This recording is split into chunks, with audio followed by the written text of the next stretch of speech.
croit parfois connaître un texte par cœur, surtout un texte aussi célèbre. Mais et si on passait à côté de l'essentiel? Et si on le relisait avec un tout autre regard, en se concentrant sur le génie de son auteur? C'est justement ce qu'on va faire ensemble aujourd'hui avec l'Évangile de Luc. Et on va y dénicher des leçons d'une modernité assez bluffante.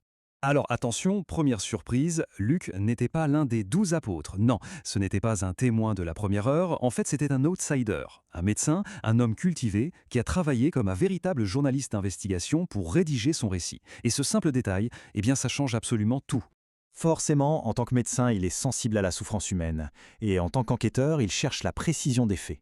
Son évangile est donc unique en son genre. Il va donner la parole à tous ceux que personne n'écoutait à l'époque. Les pauvres, les étrangers, les malades et surtout les femmes. On l'appelle souvent l'évangile des laissés pour compte. Bon, allons-y, plongeons dans le texte. Parce que derrière les histoires que tout le monde connaît, Luc a volontairement glissé des messages, des leçons cachées, qui demandent de lire un peu entre les lignes pour être vraiment comprises. Et la première leçon, elle est absolument révolutionnelle pour l'époque. À un moment de l'histoire où les femmes étaient, disons-le, souvent mises de côté, Luc, lui, décide de les placer au cœur même de son récit. Et il ne le fait pas à moitié. Sa méthode est très concrète. Il nous donne des détails intimes, par exemple sur les conversations entre Marie et Élisabeth. Il mentionne par leur nom les femmes qui soutenaient financièrement le groupe. Et, point crucial, il fait de leur témoignage une pièce maîtresse de son récit, alors même qu'à l'époque, ce témoignage n'avait quasiment aucune valeur légale. Donc ce que ça nous dit au fond, c'est quelque chose de très fort. Luc nous montre que la vraie valeur d'un être humain, elle ne se trouve ni dans son genre, ni dans sa position sociale, mais dans ce qu'il a dans le cœur. C'est un message d'une puissance incroyable. On passe à la deuxième leçon. Et celle-ci, franchement, elle pourrait avoir été écrite hier matin. Luc nous propose une critique super moderne de notre rapport à l'argent et au confort matériel. Mais attention, il faut bien comprendre, Luc ne diabolise pas l'argent en soi. Non, ce qu'il critique, c'est ce qu'on pourrait appeler une anesthésie spirituelle. C'est ce moment où le confort nous rend aveugles et insensibles à la misère des autres. Et l'exemple parfait, c'est cette histoire qu'on ne trouve que chez lui, de l'homme riche qui ne voit même pas le pauvre Lazare en train de mourir de faim juste devant sa porte. Et voilà la leçon, aussi concise que percutante. Si nos possessions ne servent qu'à nous-mêmes, alors ce sont elles qui finissent par nous posséder. Le partage, c'est la seule clé pour rester vraiment libre. La troisième leçon cachée, c'est peut-être la plus réconfortante de toutes. C'est celle qui a valu à Luc sa réputation. Celle d'être l'évangéliste de la miséricorde, du pardon, de la seconde chance. Et pour illustrer ça, il suffit de penser à deux des paraboles les plus célèbres du monde. Celle du fils prodigue qui revient après avoir tout gaspillé, et celle du bon samaritain qui aide son pire ennemi. Eh bien, fait assez incroyable, on ne les trouve que dans l'évangile de Luc. Nulle part ailleurs.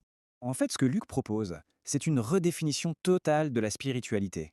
L'idée, ce n'est pas d'être parfait, de ne jamais faire d'erreur. Non.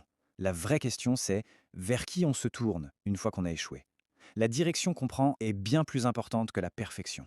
Ok, maintenant toutes ces leçons, elles convergent vers un moment bien précis. Un récit qui est considéré comme le véritable sommet, le climax narratif et thématique de toute son œuvre, l'histoire de la route d'Emmaüs. La scène commence de façon très humaine. On est juste après la crucifixion. Deux disciples quittent Jérusalem, le cœur lourd. Ils sont déçus, désabusés, tout leur espoir est anéanti. Ils retournent simplement à leur ancienne vie. Et pendant qu'ils marchent, comme ça sur la route, un inconnu les rejoint et se met à faire chemin avec eux. Ils ne le connaissent pas, mais il se met à les écouter. Et c'est là que réside tout le génie de Luc. Ils lui racontent leur propre histoire, ils lui parlent de Jésus, de tous leurs espoirs déçus, sans même réaliser une seconde que c'est lui qui est là en train de marcher à leur côté. C'est une métaphore parfaite de notre aveuglement spirituel. Et la révélation, le déclic, ne vient pas d'un miracle spectaculaire, pas du tout.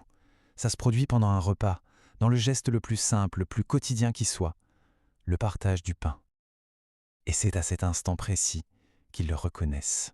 Le sens profond de cette histoire, il est universel. Il nous dit que la présence divine n'est pas juste réservée aux grands moments de prière au sommet d'une montagne. Elle se cache dans le quotidien, sur nos routes, dans nos doutes, même et surtout quand on a l'impression d'être complètement seul. Alors comment tout ça s'emboîte?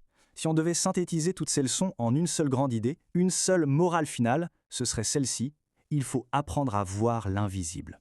Ce qu'il faut comprendre, c'est que, pour Luc, la vraie spiritualité, ce n'est pas une affaire de dogme ou de rituels compliqués. C'est une compétence, c'est presque un art, l'art de voir ce que les autres ne voient pas, de voir la valeur chez une femme méprisée, la dignité chez un pauvre, ou le divin dans un simple morceau de pain partagé. D'accord, mais comment on fait pour cultiver ce regard? Eh bien, Luc nous donne 3 pistes très concrètes. D'abord, regardez vers le bas, vers ceux qui sont tombés et qui souffrent. Ensuite, regardez vers l'intérieur, pour s'assurer que notre cœur ne s'est pas blindé avec le confort. Et enfin, le plus difficile sans doute, regardez vers l'autre, celui qu'on juge, celui qu'on n'aime pas, et essayez d'y voir un prochain. Au final, le message de ce médecin journaliste d'il y a 2000 ans, c'est une invitation à complètement changer notre définition de la réussite. La vraie grandeur, ce n'est pas dans ce qu'on accumule, c'est dans ce qu'on est capable de percevoir. Une question qui, encore aujourd'hui, reste d'une pertinence assez folle.